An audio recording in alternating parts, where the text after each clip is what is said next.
In the previous lecture, you were asked to think about these video log questions. So hopefully you spent a little time answering these questions. And now let's go ahead and discuss them. So you were asked, what is mathematics?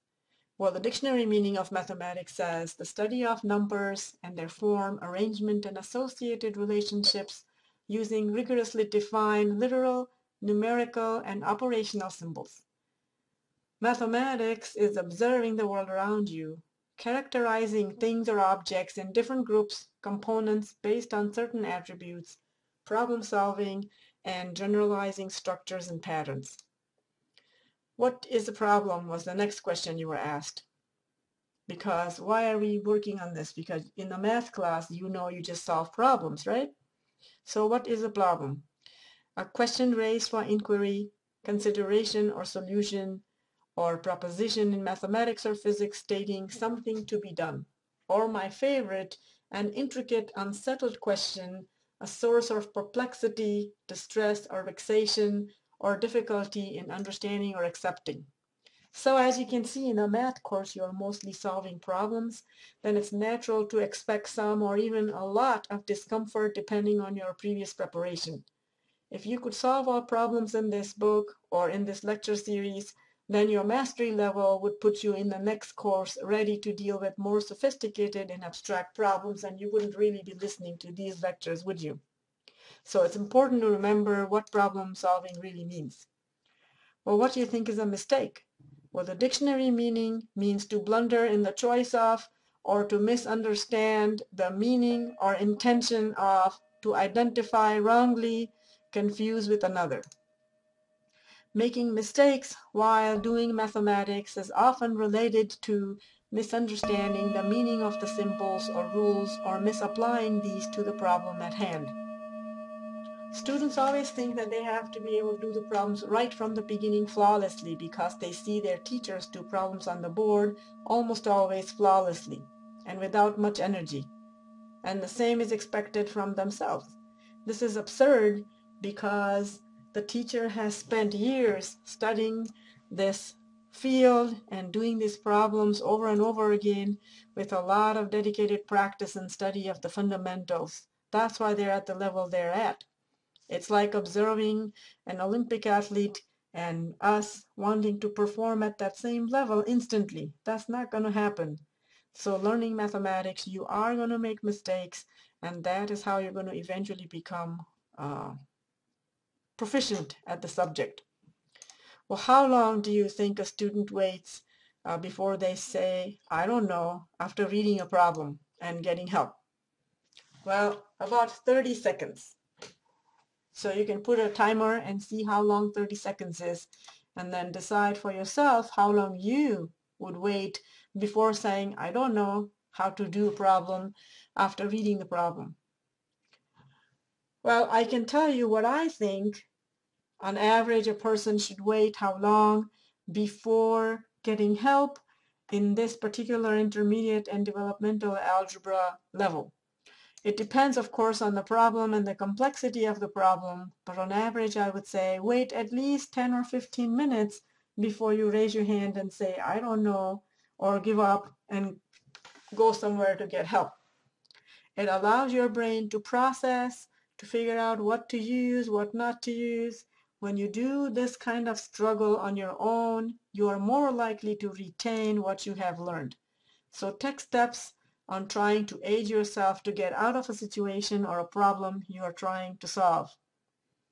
I will give you some steps on problem solving very soon. So when you say, I don't know, you're diffusing responsibility to someone else for making you understand.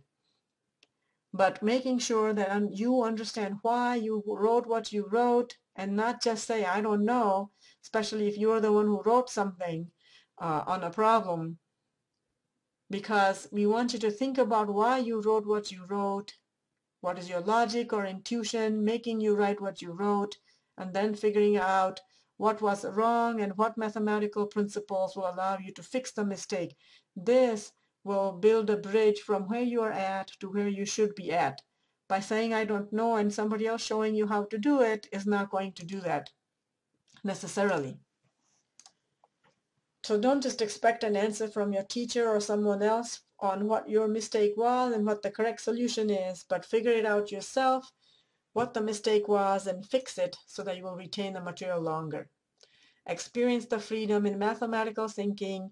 We don't want you to become robots, and a rote memorization of the steps in solving a problem is not going to take you very far. Problem-solving strategies. There is lots of creativity in solving problems. There's not just one way of doing something. Many different ways can lead to the same solution.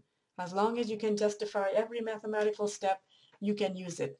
George Polya in 1945 described basic framework on how you can approach solving problems. Understanding the problem is very, very important. Making sure you've copied it down correctly from the book to your notes is important. Read the problems and extract information from it that you think is relevant. And sometimes that might mean breaking the problem into smaller, simple problems to work on. Devising a plan. To devise a plan to solve a problem, make a list on the For My Eyes column of all the things that you think are relevant, and then one by one start applying them until you find the right one. To do this, you have to observe connections to similar problems from the previous lectures that you may have attempted and previous homework. Observing the patterns and solutions and applying them to new solutions. That's the problem-solving skill that most employers and other majors require when they're applying mathematics.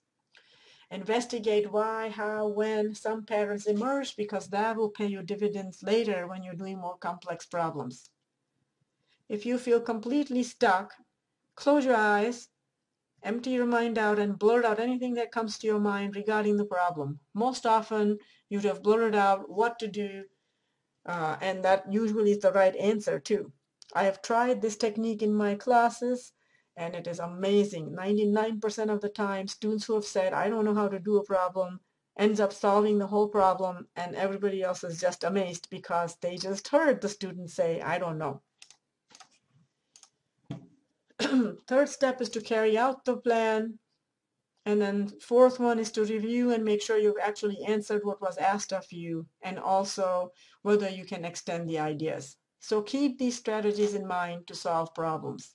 We're going to end the lecture with the homework for Module 1, but for right now I just want you to remember mathematics is about playing with objects just for fun, replacing components with other objects to see what happens.